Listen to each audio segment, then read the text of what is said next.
Bom, minha gente, como diz o Gustavo Melo, que vocês já tiveram oportunidade de conhecer, vamos quintar? Vou começar aqui, então, e vou compartilhar um PowerPoint com vocês, e fiquem à vontade para me interromper, se tiverem alguma dúvida, algum complemento, enfim, fiquem super à vontade, tá? Tá todo mundo vendo? Estamos. Sim. Maravilha. O tamanho tá bom também? Está. Só não está em Legal. tela cheia. Dá para ver Tá. o slide ao lado. Tá, vou colocar aqui.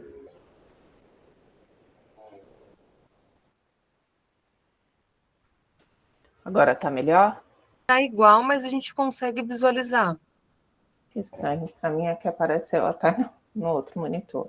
Bom, enfim, se tiver alguma dificuldade de leitura, vocês me avisam, aí eu aumento, eu faço o aumento do zoom aqui. Em vez de tentar fazer a tela cheia, pode ser? Pode. Pode sim, sem problemas. Legal, obrigada. Bom, eu optei por fazer um recorte aqui um pouquinho diferente do que eu tinha proposto inicialmente, que eu tinha proposto falar num primeiro momento sobre seguro de vida em grupo, sobre seguro de vida em grupo, e ia cair na estipulação, né, no estipulante e seus deveres. Mas, como o tema da aula é o dever de informação do estipulante, eu optei por fazer um outro recorte. Eu puxei as normas que envolvem,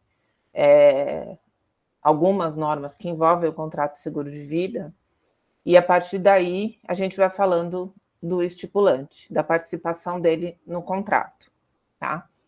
Eu achei mais interessante fazer dessa maneira, né? Vamos lá, então. Então, peguei as normas aplicáveis e a gente vai acabar lá no STJ. Daí, lá no STJ, daí, chegando lá, vamos explicar por quê. Então, primeiro, o Decreto-Lei de 66. A norma, uma das normas, tem um decreto de 40 também, mas que não guarda relação com a estipulação de contrato, tá? Por que eu peguei o Decreto-Lei de 66? Em primeiro lugar, para a gente estabelecer que cabe ao Executivo, né, formular normas, regras para os seguros privados, tá? E daí, a partir disso, foi editado o Decreto-Lei que criou, vamos dizer assim, o Sistema Nacional de Seguros Privados. Daí a gente tem o Conselho Nacional de Seguros Privados, que é o CNSP, que edita resoluções para regular o mercado segurador.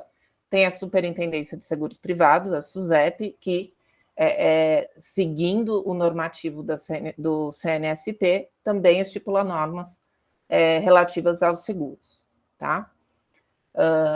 E daí aqui também fala dos resseguradores, né? Antes tinha uma estipulação falando do IRB, mas o IRB já não é mais a única pessoa que o Instituto de Resseguros do Brasil não é mais a única pessoa que pode comercializar resseguros, né? Outras companhias podem também. Bom, como daí vem os normativos depois para falar das sociedades que podem operar seguros privados e os corretores. Muito bem. E o artigo 21 desse mesmo decreto-lei, ele fala do estipulante. Daí, primeiro ele fala, os seguros legalmente obrigatórios, né? O estipulante equipara aos segurados para os efeitos de contratação e manutenção do seguro.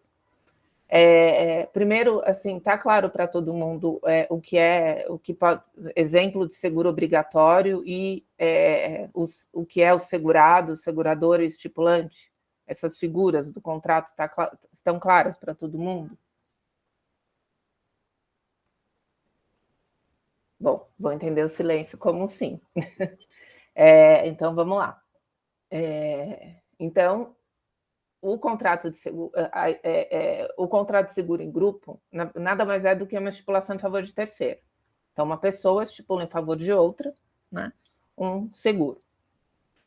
E a gente vai tratar dos seguros facultativos, tá? A gente não vai falar dos seguros obrigatórios.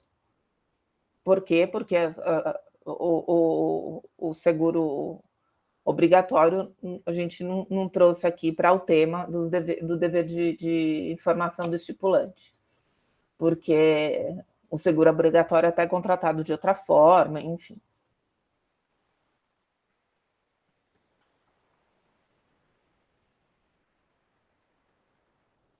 Aqui eu faço a referência à Constituição, né? Em primeiro lugar, vou falar do artigo 84 primeiro, que a Constituição de 88 é posterior ao Decreto-Lei 7366, mas ela absorveu o decreto porque ele não conflita com ela, né? Notadamente naquela questão que eu apontei da competência para regular o mercado segurador, tá? Então, o artigo 84 manteve, né, essa competência para o Executivo. E o artigo 5º, inciso 16, fala do acesso à informação. Então, ainda que não houvesse uma série de normas para baixo da Constituição falando sobre o dever de informação, né, penso eu que, considerando que a todos é assegurado o direito ao acesso à informação, bastaria isso, né, para a gente entender que o estipulante, a seguradora, enfim, tem o dever de informar, assim como o próprio segurado, principalmente em que momentos, né? O segurado, principalmente na contratação, a depender de como se dá essa contratação, e quando da ocorrência do sinistro, por exemplo, né? Então, essa a ideia aqui de colocar a Constituição. O Código Civil, ele... Ixi, perdi vocês aqui. Ah, não, achei. Pus aqui o 422, o 436 e o 667. O 422, ele genericamente fala também do dever de informação quando ele fala da boa-fé, né? Princípio de probidade e boa-fé. Então, sempre se presume que as pessoas agirão com a tal da máxima boa-fé na contratação, na execução e no encerramento do contrato. Tem um dispositivo que a gente vai ver mais adiante no capítulo que fala do seguro, mas o 422 se aplica a qualquer relação regulada por ele, né? Por que eu trouxe o 436 e o 667? Porque ambos são mencionados num dos recursos especiais que afetou o tema 1112, que fala do dever de informação do estipulante. O 436, ele trata da estipulação em favor de terceiro, né? No entanto, a meu ver, ele fala, inclusive, né, da possibilidade de o terceiro, né, exigir o cumprimento da obrigação do estipulante, né? No caso do contrato de seguro em grupo, isso não é possível, né? Então, eu acho que o 436, considerando que há dispositivos específicos tratando dos deveres do estipulante do contrato de seguro, eu acho que o 436 a gente pode deixar de fora, né? E também há dispositivo específico falando da estipulação em favor de terceiro, no caso de contrato de seguro em grupo, né? Então, eu acho que o 436 a gente pode deixar de fora, né? E aqui já me adiantando um comentário do RESP. No entanto, aí o 667, ele entra, né, nesse momento, no lugar do 436, entre aspas, por quê? Porque se o estipulante deixa de cumprir alguma obrigação, né, dentre elas a de informar, o que pode acontecer? Pode acontecer algum fato que autorize a seguradora a não pagar a importância assegurada na hipótese de sinistro, né? Se isso acontecer por culpa do estipulante, pode o segurado exigir do estipulante não o cumprimento da obrigação prevista no contrato de seguro, até porque o estipulante não pode ser a figura da seguradora, né? Ele nem pode cumprir esse papel, vamos dizer assim.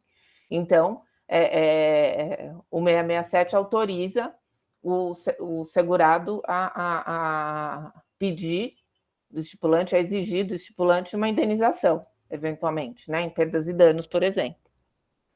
Aí eu acho, sim, faz sentido a gente trazer esse artigo para discussão.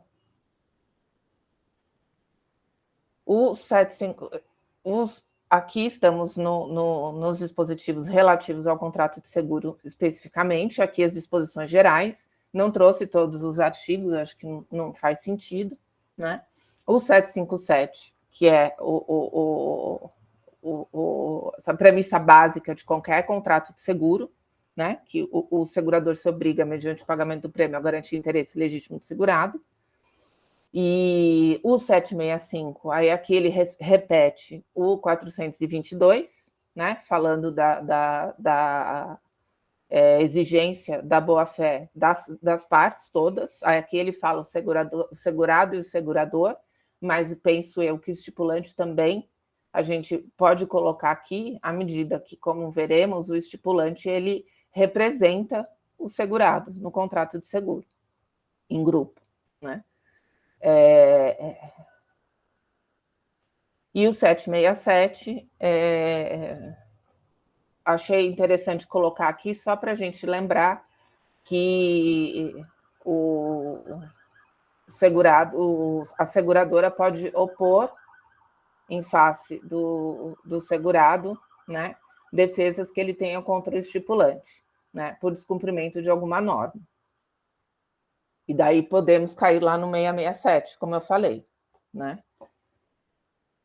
Se a seguradora, se por algum motivo, né, decorrente de ato ilícito do estipulante, não se vê no direito de não cumprir a obrigação, né? No caso aqui, a obrigação, na ocorrência de sinistro, pagar a importância assegurada, né? Se a gente olhar a obrigação dessa forma, né? Sem falar da garantia em si.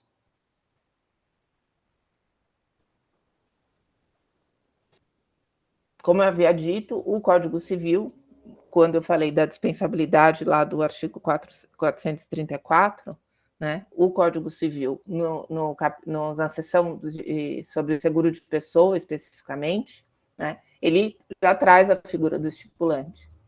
Então, acho que a gente pode se ater aqui, né? E aqui é importante a gente prestar atenção no que diz esse artigo, até quando a gente for ler alguns dispositivos que estão nas resoluções mais recentes e circulares mais recentes, né? Então, o seguro de pessoa ele pode ser estipulado por qualquer pessoa, né, natural ou jurídica, em proveito de um grupo que esteja vinculado a ela, tá? Importante a gente notar que, como a gente verá lá no RESP, tem o chamado seguro impróprio, né? Que é o seguro onde a gente encontra o falso estipulante, né?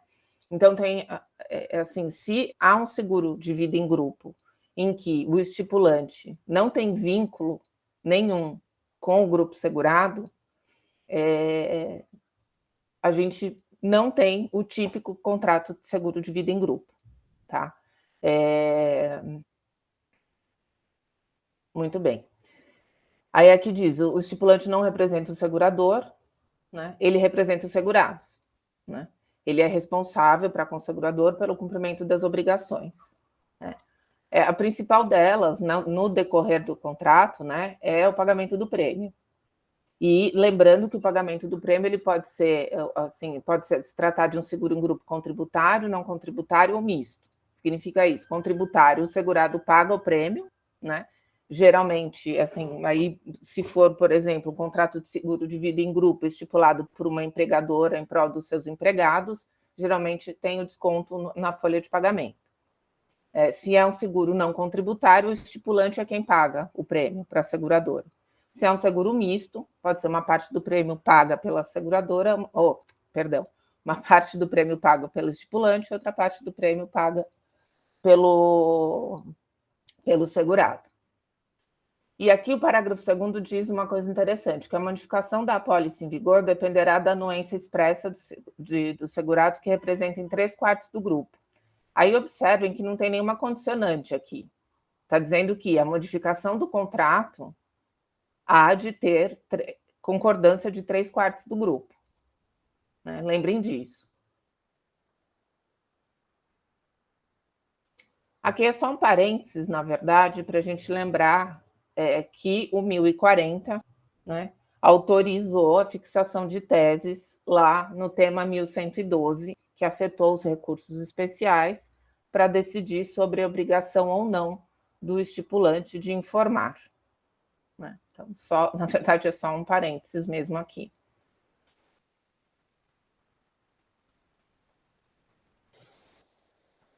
Resolução CNSP 382 de 2020. Lembrem que eu estou colocando aqui as normas por ordem cronológica, tá? No artigo 2º, ela traz a definição de intermediário.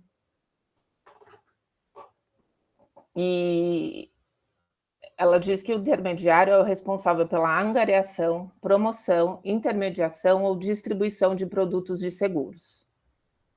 Né? Ou seja, essas ações, né, elas são realizadas por pessoas que têm interesse na contratação do seguro, interesse econômico. Né? Portanto, o intermediário, a meu ver, né, ele não se confunde com o estipulante em hipótese nenhuma. Né? Também é importante lembrarmos disso.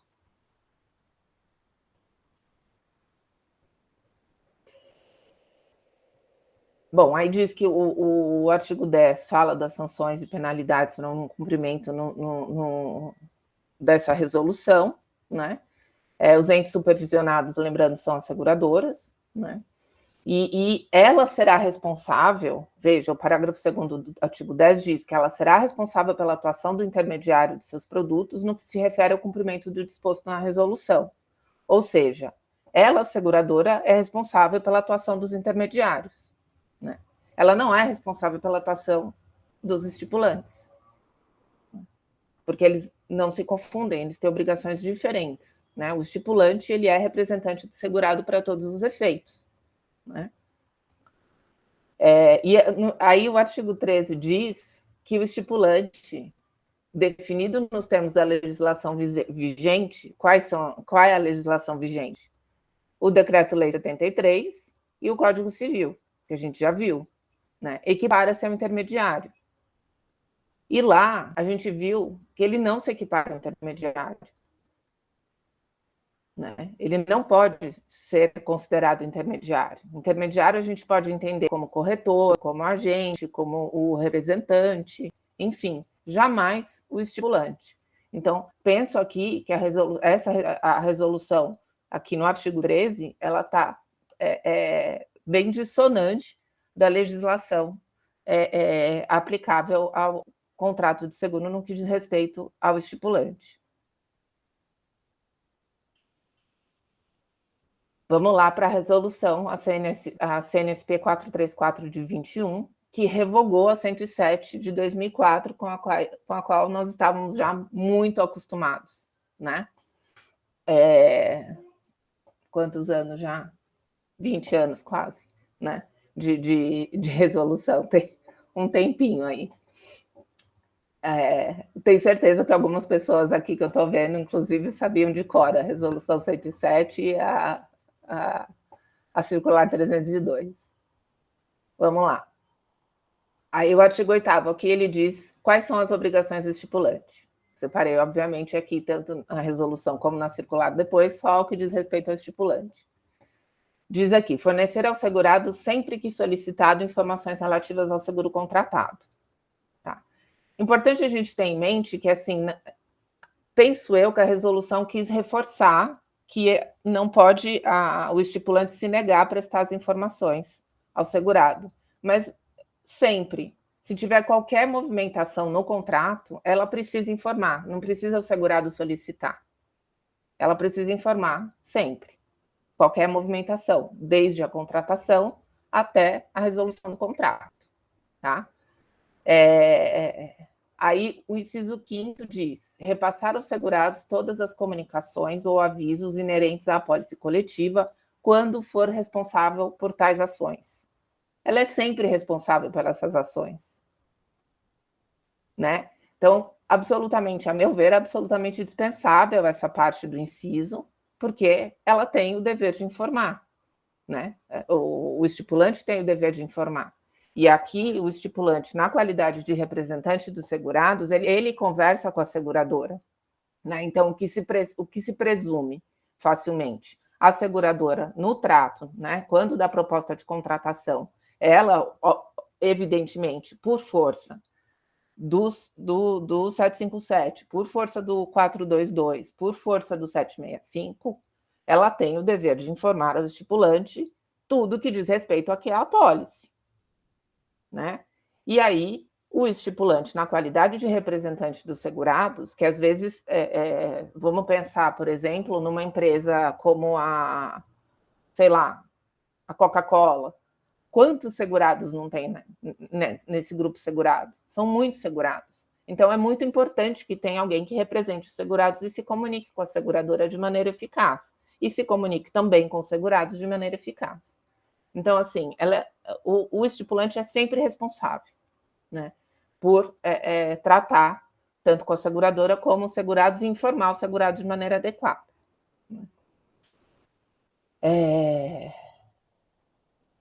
E aqui no artigo 10 tem um recortezinho com relação ao prêmio, porque uma das obrigações do estipulante, que vale para os dois lados, né, com o segurado e para com a seguradora, é repassar o prêmio à seguradora, né? Se o estipulante não fizer isso, as consequências para os segurados podem ser graves, e daí por isso pedem aqui que as seguradoras comuniquem aos segurados, né, a inadimplência do estipulante, né, que ele não está cumprindo com o dever de repasse, de modo que não tem prêmio, não tem seguro, né, não tem a garantia. Isso é gravíssimo.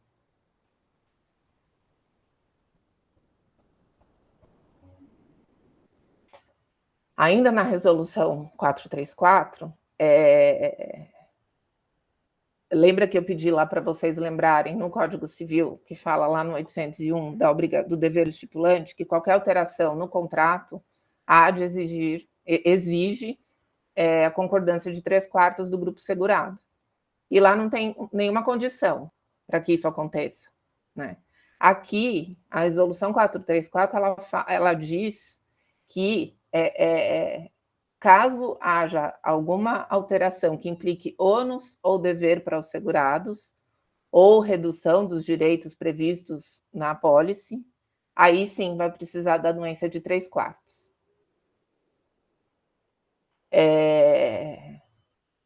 Penso eu que esse artigo pode ser perigoso em confronto com o Código Civil, né? O segurado pode questionar uma alteração qualquer no contrato. Claro, ele vai ter que demonstrar o interesse para isso, né? Mas não necessariamente sob essas condições, porque o Código Civil não exige, né? Só nessas condições é que precisa ter a anuência dos 3/4, né? E aí diz o parágrafo único que quando não implicar, né, os efeitos aí previstos no caput, só a anuência do estipulante basta, né? Ele pode dizer, ok, podemos alterar, e vamos em frente. E o artigo 18 diz aqui que a apólice pode ser rescindida a qualquer tempo, mediante acordo entre as partes, com anuência prévia expressa dos segurados, de novo, que representem no mínimo 3/4 do grupo, né? E consequente cancelamento dos certificados individuais. Aqui vale só uma observação, aqui eu repito o que eu disse com relação ao 801, tá? Mas vale uma pequena observação que é importante, que teve uma alteração relevante no que diz respeito ao término do contrato. Se a seguradora estipulante acordam que não vão seguir com o contrato,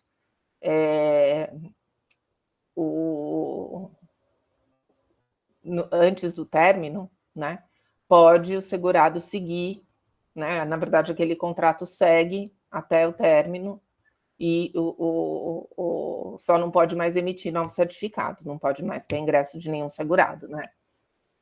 Essa foi uma mudança relevante também que não existia.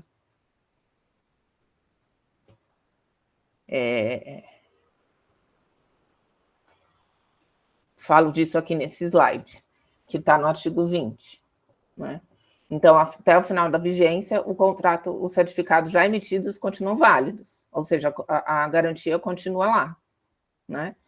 E daí, claro, não faz sentido, né, emitir novos certificados, porque daí não vai respeitar a vigência prevista na apólice, né? Vai confrontar a informação do certificado com o que foi contratado inicialmente.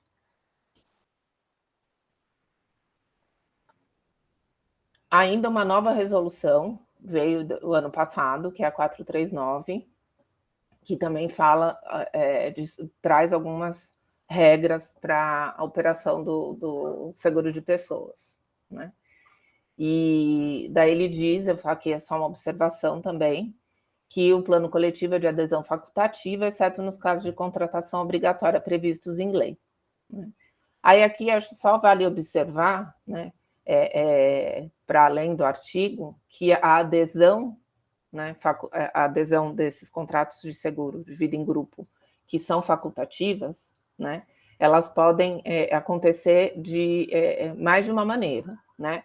Pode haver inclusão por listagem, como costumam falar, ou seja, exemplo de novo de um empregador, ou sei lá, de uma associação também, sei lá, Associação dos Advogados, por exemplo, ela manda uma lista dos associados, uma lista dos empregados periodicamente para a seguradora. Sempre que houver alteração, por exemplo, né, um ingresso ou saída de uma pessoa desse grupo, ou combina com a seguradora um período, enfim, e aí o estipulante deve expressamente, lá quando ele contrata, dar ciência, né, ele, das condições do contrato, e transmitir as condições do contrato para os segurados, é ainda mais importante isso, né? E a inclusão do segurado também pode se dar para o preenchimento de cartão proposta, né? Ele pode,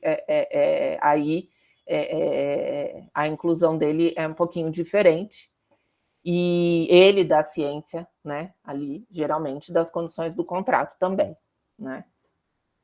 Além do estipulante, obviamente, mas essa inclusão por lista, né, ela não é raro, né, é comum acontecer, e aí o estipulante precisa ficar ainda mais atento com relação à comunicação com o grupo segurado, né, no que diz respeito às coberturas, enfim, tudo que está previsto no contrato.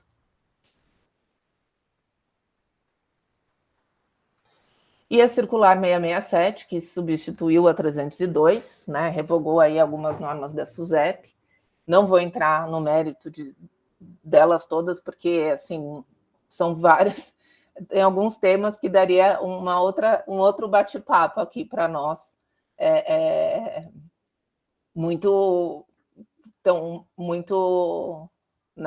vamos dizer, na crista da onda aí, também, sendo discutidos, né? Antes a questão da obrigação do estipulante, ela meio que ficou não consolidada para sempre, mas pelo menos o STJ está alinhado, né, com o mercado, vamos dizer assim, de que o estipulante precisa ter uma participação ativa, né, com o grupo segurado. Bom, a circular 667, que veio, né, na esteira da resolução 434, diz aqui no artigo 8º que a seguradora deve informar, né, os serviços prestados por seus intermediários e por todos aqueles que comercializarem seus produtos. Aí veja que, mais uma vez, o intermediário é colocado como uma pessoa que tem vínculo com a seguradora, não com o segurado, né? De modo que, mais uma vez, a gente tem uma afirmação, ainda que por via reflexa, né, que o intermediário e o estipulante não se confundem, né? O intermediário é uma outra pessoa.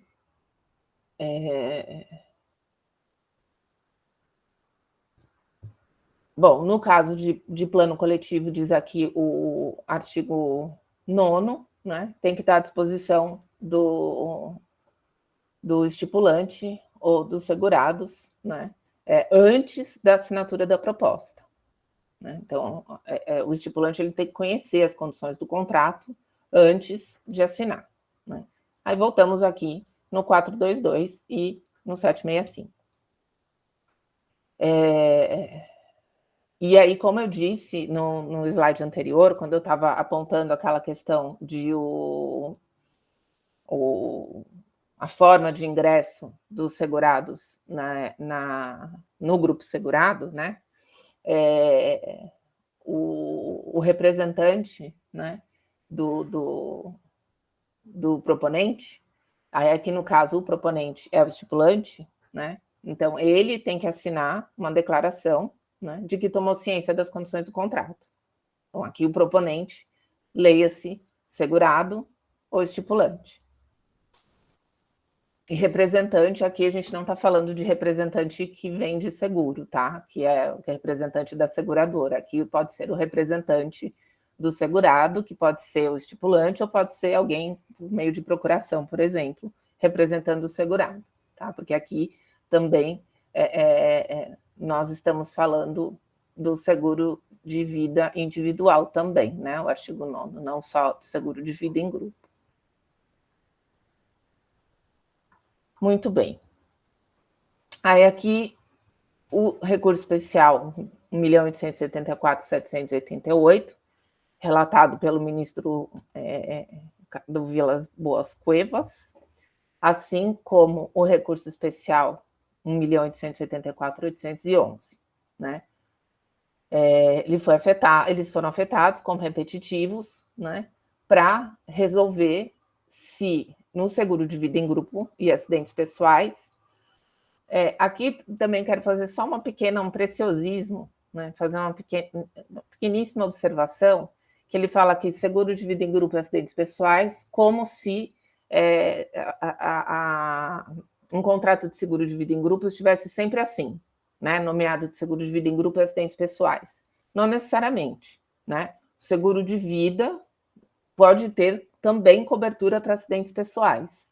Então, pode ter seguro de vida, seguro para morte, né? Para morte acidental, pode também ter o que a gente chama vamos ver, vários seguros em um, né? Pode ter cobertura para invalidez, por doença, por acidente, para morte, como eu falei, natural, decorrente de acidente, enfim. Não necessariamente vai ter todas essas garantias. O que importa é que é um seguro de vida em grupo, tá? Então, esse olhar que a gente tem que dar aqui, não obstante, nos dois recursos está-se a tratar de seguro de vida em grupo e acidentes pessoais, tá? Num caso, a seguradora é a Sul-América e no outro é a Prudential, se eu não me engano. E daí, por conta de cláusulas restritivas de cobertura, né, gerou essa controvérsia, né, nesses recursos, aqui no caso, interpostos pelos segurados, no sentido de se caberia à seguradora e ou ao estipulante prestar informação prévia a respeito das cláusulas do contrato, principalmente aquelas que restringem o direito, ou seja, que dizem que em determinadas hipóteses não haverá cobertura para aquele evento, né? Para o evento que aconteceu aqui. Então, e a conclusão foi a seguinte: no contrato de seguro de vida em grupo linear, vamos dizer assim, aquele que é um verdadeiro contrato, que é próprio, né? Que não é impróprio, como eu falei lá no início, né? Que é verdadeiramente estipulado, né? E aí, lembrando que o Código Civil ele nos diz qual que é o seguro de vida em grupo próprio, é aquele que é estipulado em favor de pessoas, o decreto-lei fala isso também, que de alguma maneira, né, tem um grupo que ao estipulante se vincule. Então, esse é o seguro de vida em grupo próprio, tá? E é desse seguro que se está a tratar nesses recursos especiais que geraram o tema 1112, tá? E a conclusão foi a seguinte: quais foram as teses fixadas, né? Então, nessa modalidade de seguro, cabe exclusivamente ao estipulante, ou seja, lembra que lá a discussão era o estipulante e ou a seguradora, né? Então, ficou resolvido pelo STJ nesse momento e por enquanto, e cabe exclusivamente ao estipulante, porque mandatário legal e o único que tem vínculo anterior com os membros do grupo, né? A obrigação de prestar informações aos potenciais segurados, né? Quando da formalização da adesão, seja ela de que maneira for, né? Aí, claro, incluídas as cláusulas limitativas e restritivas de direito, né? Principalmente, eu diria, né? Mas, assim, todas as informações são importantes, né? E daí ele diz aqui, né? A segunda tese é que não cabe, na matéria afetada, estipulação imprópria, ou seja, os falsos estipulantes, né? Porque nesses casos, o entendimento é que se trata de apólice individual, né? No que diz respeito ao relacionamento do segurado com a seguradora, porque nesses seguros impróprios, geralmente, o estipulante ele representa, vamos dizer assim, a seguradora, porque ele atua muitas vezes como agente, né, da seguradora na comercialização desse contrato.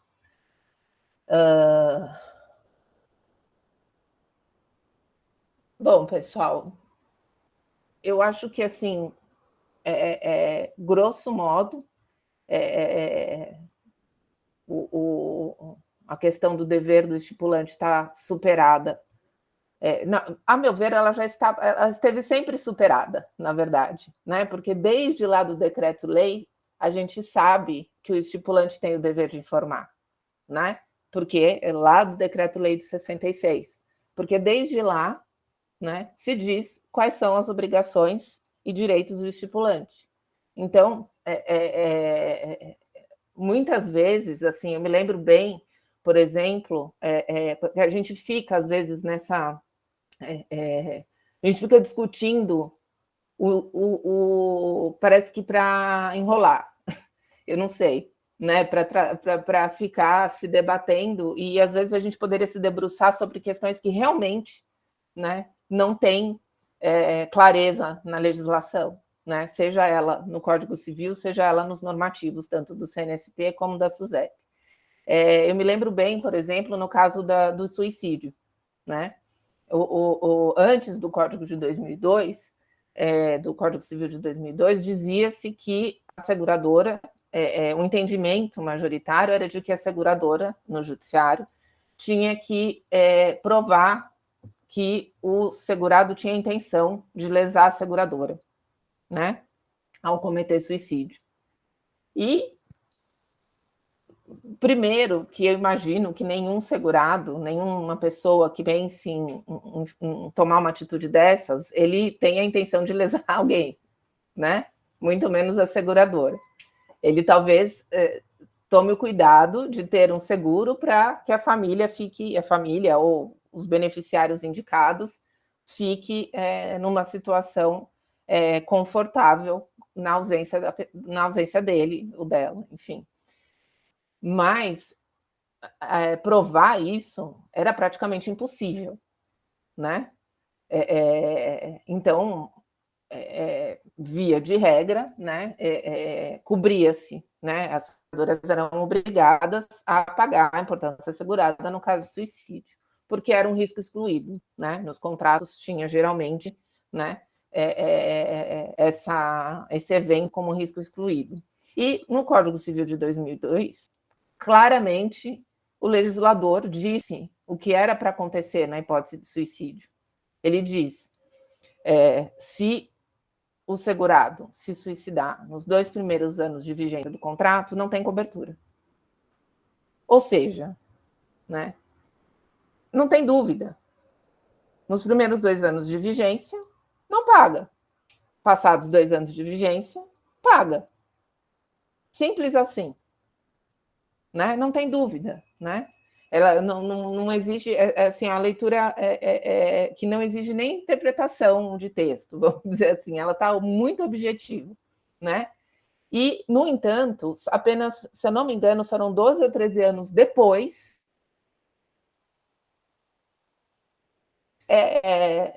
baniam as súmulas vigentes no Código de 16, que falavam que a seguradora tinha que provar uma série de segurado. E durante 12 ou 13 anos, ficou o tribunal, né, decidindo de acordo com o Código de 16 e de acordo com essas súmulas. Ou seja, violando a lei, violando o Código Civil.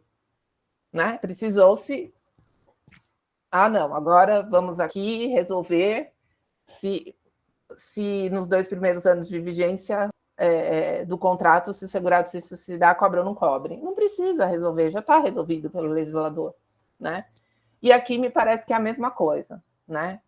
Nas normas que a gente tem, o decreto-lei e no Código Civil, está escrito que o estipulante representa o segurado, né? Num seguro de vida em grupo, de modo que a ele cabe, sim, o dever de informação. Né? A seguradora, claro, tem que informar no momento da contratação, tem que ser muito clara, respeitando o dever de boa-fé, né? Assim como o estipulante, naquele momento, e durante toda a vigência do contrato e no seu término. E, assim, o meu medo, o meu receio é que, assim, a gente está aqui afetado, tem uma tese aprovada, né? Mas pode mudar de ideia depois, né? E dizer que o estipulante não tem mais essa obrigação. Porque se a gente permitiu que chegasse no STJ uma discussão para afirmar o que a lei já afirma, né? A gente vive numa instabilidade muito grande, né? Essa é a conclusão que eu chego, né? E, bom, enfim, era isso que eu tinha para compartilhar com vocês. Espero que tenha sido útil, né? Agradeço imensamente a presença de vocês, mas, né, ainda temos tempo, caso vocês queiram conversar um pouco, né? Fazer alguma consideração, algum acréscimo ao que eu falei, porque, assim, estou vendo aqui que tem pessoas, a Laura, inclusive. Oi, Laura, tudo bem? Que tem, assim, muito mais experiência no mercado segurador Tudo do bem, que eu. Janaína? Boa noite. Tudo bom, Laura? Boa noite. Obrigada, Parabéns, viu, por estar parabéns aqui. pelas explanações. Muito obrigada. Obrigada a você. É uma honra para mim, porque eu aprendi muito com você, né? Na verdade, né? Não tem como negar. Enfim, fiquem à vontade, por favor, para fazer qualquer acréscimo aqui ao que eu trouxe. Será muito bem-vindo. Vi a Thaísa, está aqui também, a advogada que trabalha na minha equipe. Oi, Diana. Tudo bem? Tudo, estou de câmera fechada, que a neném está pegando fogo. Oh, bonitinha. Mas muito bom, muito obrigada. Obrigada a você por estar aqui. Acho que tem alguma coisa aqui no chat. Não, é só apontando presença. Deixa eu tirar aqui um compartilhamento. E o que vocês acham, pessoal? Que toda essa discussão em cima do dever de informação do estipulante era necessária? Todos esses anos, a gente chovendo no molhado, pelo menos é o que eu acho.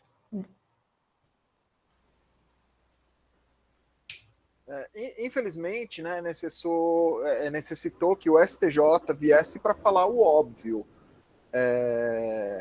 que o dever de informação cabe ao estipulante, e isso é mais do que básico, porque pela própria dinâmica de entrada e saída de vida no grupo segurado, é algo que se torna impossível para a seguradora cumprir o dever de informação. É algo muito dinâmico, são pessoas que são admitidas diariamente, pessoas que são demitidas diariamente.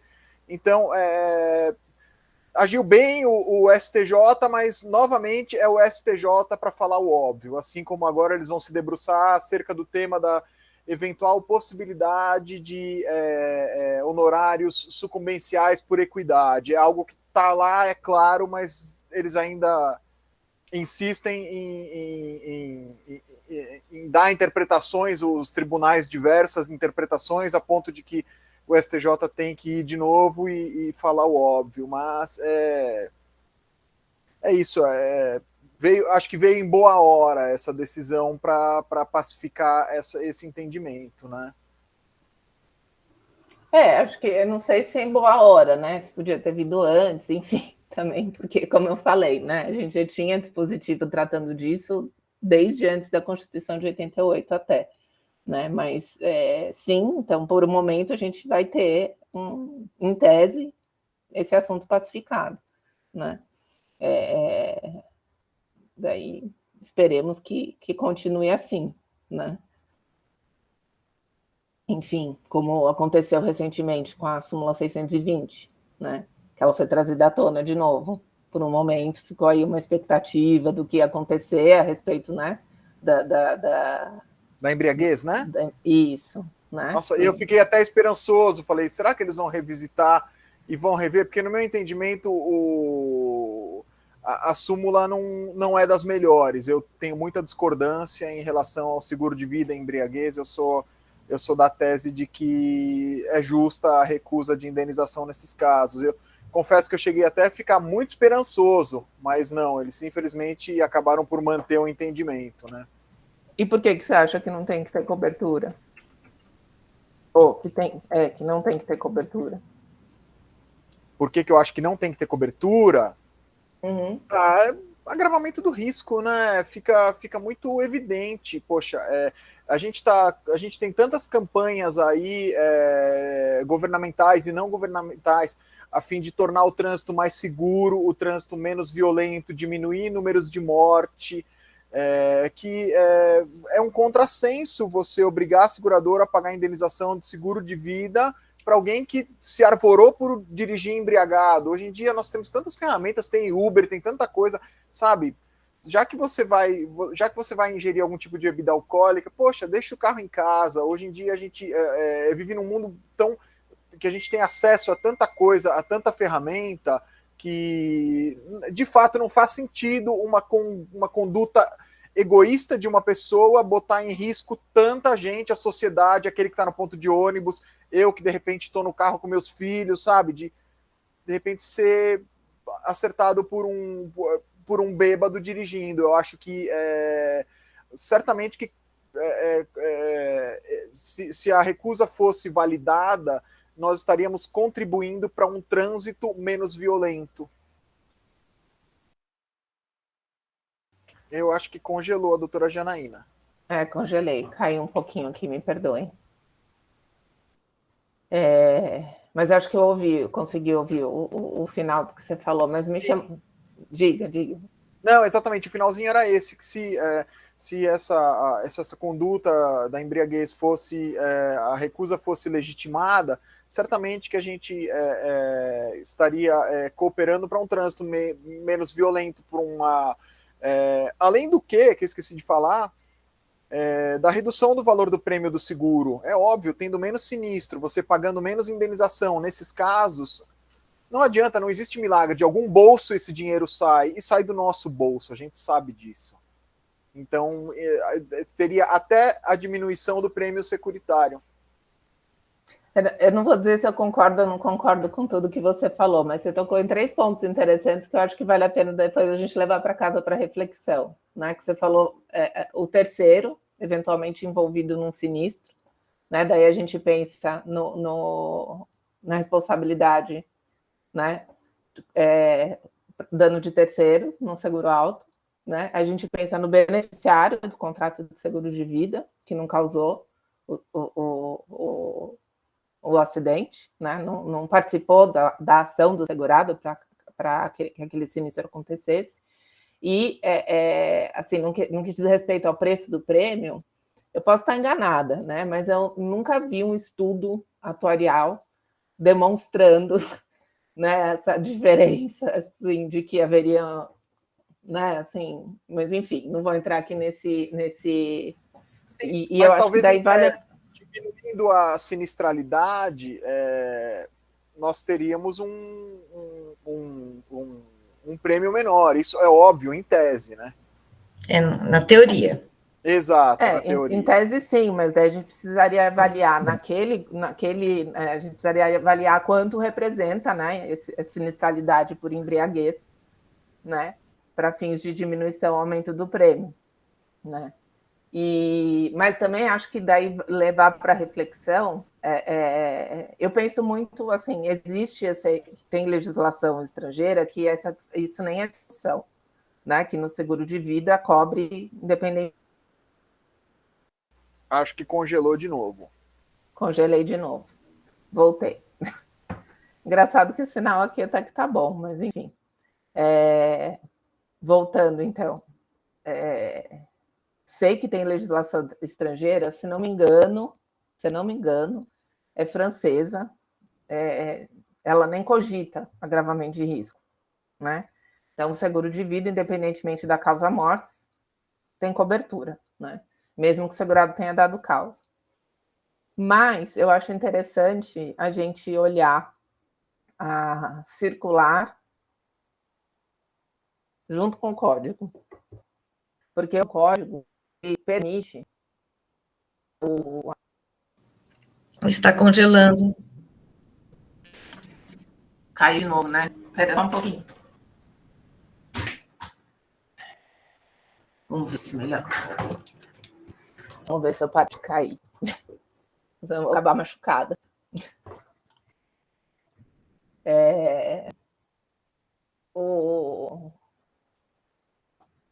Tem um dispositivo do Código Civil que ele diz que a seguradora pode pré-determinar os riscos que ela cobre, que é o 757, né? E também diz que os riscos agravados também não cobrem, né? Então, acho que vale a pena a gente avaliar a circular, né, que revogou, inclusive, a carta SUSEP DETEC 8 lá, né, que falava da impossibilidade de exclusão do sinistro decorrente de embriaguez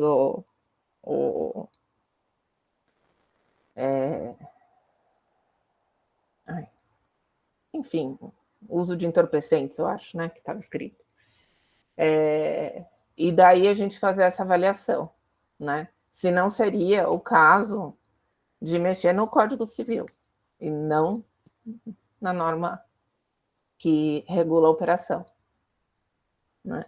Acho que vale a pena esse exercício. E levando em conta todos esses aspectos aí que você falou, Felipe. Enfim, gente. Bom, acho que o pessoal está a fim de quintar, né? Amanhã é feriado, descansar um pouquinho. Mais uma vez, muitíssimo obrigada pela presença de vocês, tá? E, bom, espero que tenham gostado do curso. Tem mais uma aula semana que vem, né? E com o André, inclusive, que é meu colega de faculdade, né? Meu amigo. Eu tenho certeza que vocês vão gostar bastante da aula dele também. Cuidem-se, né? E, mais uma vez, obrigada por terem vindo. Obrigada, boa noite. Obrigada. Boa noite. Obrigada, boa noite. Obrigado, boa noite. Ô, Maite, você tá aí também? Oi, Jana, tá me ouvindo? Jana? Tô ouvindo, tudo bem? Oi, tô ouvindo, tudo bem. Tô com o microfone desligado e a câmera E aí, você tá bem? também, porque eu tô no metrô. Como é que tá? Tô ouvindo pelo celular, mas foi muito boa a explanação. Gostei bastante, parabéns, viu, Jana? Sempre muito bom te ouvir. Obrigada, querida, obrigada mesmo. Que bom que você veio. Fiquei feliz também de ver você aqui, bem feliz. E você, o Marcos, como é que aproveitar que a gente está aqui? Tá tudo bem, sim. Legal, manda um beijo, viu? Para todo mundo aí. Pro menino. Obrigada, viu? E pro Obrigadão. Marcos. Saudade de vocês. Obrigada. Então, um beijo aí. Tchau, gente. Obrigada mais uma vez.